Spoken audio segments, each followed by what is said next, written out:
ევროკავშირის საბჭოს თავმჯდომარეობით გამოქვეყნებულ დოკუმენტს გამოეხმაურა საქართველოს პრემიერ-მინისტრიც.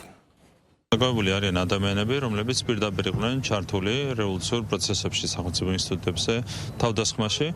გამოდის, რომ ევროპული ბიუროკრატია პასუხისმგებლობას იღებს ამ აქტებზე, ხო, რასაც ქვია აქტები სახელმწიფოებრიობის წინააღმდეგ და კონსტიტუციური წესრიგის წინააღმდეგ.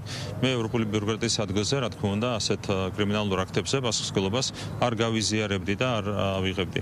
რაც შეეხება კანონმდებლობას, თქვენ იცით რაზეა საუბარი? საუბარია გამჭირვალობის შესახებ კანონზე. და აქ არავითარი კრიტიკის საფუძველი არ არსებობს. რეალურად ჩვენ ამ კანონმა მოგვცა ყველაფრისთვის სახელის დარქმევის საშუალება და ეს ხო ამ კანონის მთავარი მიზანი.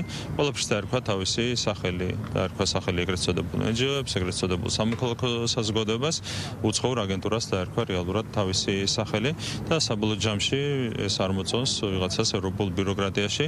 აქაც მე მათ ადგილზე არ ავიღებდი პასუხისმგებლობას იმ ანტისახელმწიფოებრივ ქმედებებზე, რომლებსაც მთელი ამ წლების განმავლობაში ახორციელებდნენ კონკრეტული ორგანიზაციები, ეგრეთ წოდებული NGO-ები და ეგრეთ წოდებული სამოქალაქო საზოგადოების ორგანიზაციები.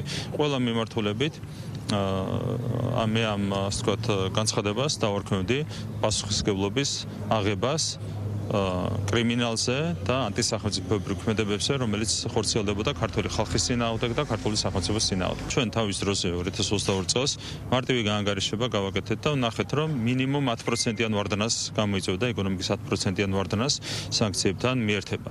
და ბუნებრივია ამის არავითარი მიზანშეწონილობა არ არსებობდა და შესაბამისად ჩვენ მივიღეთ გადაწყვეტილება ეროვნული ინტერესების შესაბამისად. მოგვიანებით რადიკალური ოპოზიციაც კი გაიმიჯნა ამ მოთხოვნას, ისინი ამბობდნენ, რომ არასდროს არ მოუთხოვია თითქოს სანქციებთან მიერთება, სინამდვილეში სხვა პროცესებს ქონდა ადგილი. ახლა უკვე აღმოსავლებელი შტო პირდაპირ ითხოვს სანქციებთან მიერთებას, რაც არის ყველაფრის სრული ილუსტრაცია. და აქვე მინდა შეგახსენოთ, რომ არც ერთხელ არავის ევროპული ბიუროკრატიიდან არ დაუყენებია იგივე მოთხოვნა, მაგალითად მოლდოვის მიმართ, ან სომხეთის მიმართ, ან რომელიმე სხვა ქვეყნის მიმართ.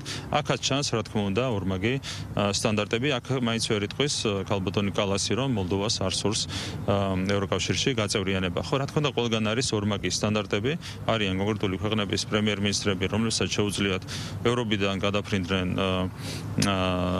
მოსკოვში და რა თქმა უნდა ჩვენ აქ საწინააღმდეგო არაფერი გვაქვს, ეს არის შესაბამისი ქვეყნების საქმე, მაგრამ ორმაგი სტანდარტებია ძალიან ცუდი, რასაც ჩვენ ხედავთ ევროპული ბიუროკრატიის მხრიდან.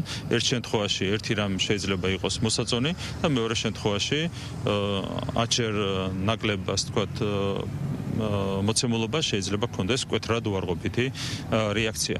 რა თქმა უნდა, სამარცხვინოა ის ორმაგი მიდგომები, რომლებსაც ავლენს ევროკავშირი საქართველოსთან მიმართებით.